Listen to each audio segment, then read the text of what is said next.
Government જોબ્સની YouTube ચેનલમાં આપનું હાર્દિક સ્વાગત કરું છું। જો તમે આપણી ચેનલમાં ન જોડાયેલા હોય તો આપણી ચેનલને સબસ્ક્રાઇબ કરી દો અને બાજુમાં આપેલ બેલ આઇકોનને બી દબાવી દો, જેથી તમને ગવર્મેન્ટ ભરતીને લગતી, પ્રાઇવેટ ભરતીને લગતી અને સેન્ટ્રલ ગવર્મેન્ટને લગતી બધી જ માહિતી અહીંયાથી મળી રહે।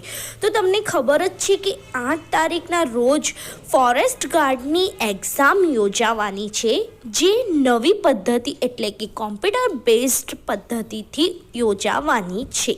તો તેના બાબતે એક ટ્વિટર ચાલી રહ્યું હતું કે કોલ લેટર આજથી એટલે 1 તારીખથી 2 વાગ્યાથી ડાઉનલોડ થઈ શકશે તેવી માહિતી એક અમુક સૂત્રો દ્વારા પ્રસાર કરવામાં આવી હતી। તેનો મોટો ખુલાસો દીપક રજની સાહેબ, જે આપણા જાણીતા પત્રકાર છે, તેમણે ટ્વીટ કરીને જણાવ્યું છે કે ફોરેસ્ટ ગાર્ડના કોલ લેટર આજે બપોરે 2 વાગ્યાથી ડાઉનલોડ થઈ શકશે।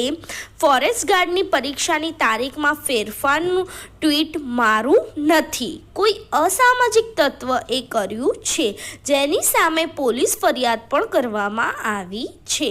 એટલે પરીક્ષા તારીખમાં ફેરફાર થઈ રહ્યો છે તેવું ટ્વિટરમાં ફરી રહ્યું છે। અસામાજિક તત્વોએ જે છે એમને ટ્વીટ કરીને દીપક રજની સાહેબના નામથી ટ્વીટ કરીને મોકલ્યું છે, જે સાચી વાત નથી। જે પણ તૈયારી કરતા હોય તે આ જ તારીખને ધ્યાનમાં રાખીને એક્ઝામની પ્રિપરેશન કરવાનું ચાલુ જ રાખજો। કોઈ પણ જાતનો ફેરફાર કરવામાં આવ્યો નથી। જો તમને આપણો આ વિડીયો ગમ્યો હોય તો લાઈક કરવાનું ન ભૂલતા। Thank you.